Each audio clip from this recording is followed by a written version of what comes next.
Salut les gens, c'est Azik, j'espère que vous allez bien, moi en tout cas ça va nickel. Aujourd'hui je reprends une petite vidéo où je vais vous montrer les bases des nommages et du dash infini sur Strikers 2013. Et du coup, déjà avant ça, il faut que vous appreniez une mécanique très importante. Déjà, je vous invite à regarder ma vidéo au cas où, où je vous montre comment build votre team sur Inast. C'est la base si vous êtes débutant et que vous connaissez rien au jeu. Maintenant on va apprendre in-game, parce qu'on a fait la théorie, maintenant il faut la pratique. Il faut apprendre une mécanique super connue sur Inast. Je pense que si vous avez vu n'importe quel gameplay professionnel sur Inast, vous avez forcément vu ça, c'est le dash infini, c'est ça. C'est cette façon où j'avance vers les cages adverses, où en fait je balade. En fait ça va être la façon d'où je vais me balader. Alors le but c'est que je marche le moins possible. Et en fait grâce à ça, je vais pouvoir avancer plus vite, je vais pouvoir avoir une meilleure maniabilité de mes joueurs parce que je peux dash où je veux.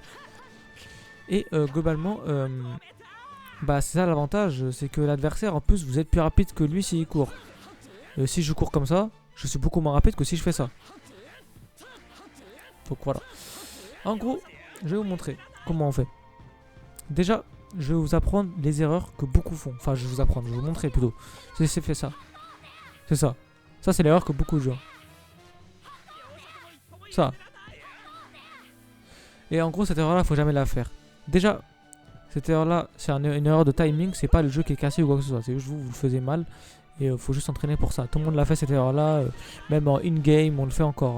On n'est pas parfait sur le jeu. Et je vais même faire des erreurs quand je vais jouer. C'est normal, les frères. Je suis désolé, mais je fais une petite vidéo à la va-vite comme ça. Mon but, c'est pas de faire du montage ou quoi que ce soit. C'est juste de montrer un petit peu et de vous écouter tranquillement.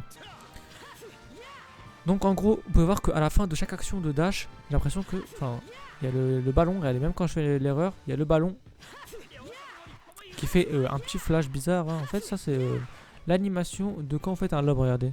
Tac. Et si je relâche mon bouton de passe, voilà. En gros, pour faire un lob, il faut juste rester appuyé sur le bouton passe. Là, hop. Attends, hop, là, je fais une passe. Et là, je fais un lob. C'est normal. C'est normal. Et on va jouer sur ça, justement. En gros, d'abord, pour apprendre, il faut juste que vous fassiez 3 dashs et une passe. Faites juste ça. Enchaînez comme ça. Comme ça, vous avez le petit timing. C'est ce que j'ai fait, moi, perso, pour apprendre. Là, je vous montre juste ce que je faisais, perso, pour apprendre. Faites juste ça.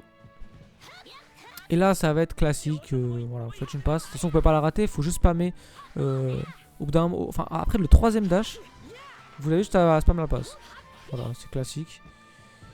Maintenant, on va apprendre à jouer avec le reset de la passe. Le reset, en gros, c'est de faire 3 dashs. Et là, le timing. En gros, le but, ça va être de jouer sur le timing. C'est-à-dire qu'en fait, vous allez faire 3 dashs, lâcher le bouton de la passe. Sauf que là, vous ne relâchez pas le bouton. Parce que si vous relâchez avant de faire un dash, et bien ça va faire comme ça. Du coup, vous pouvez pas enchaîner votre dash.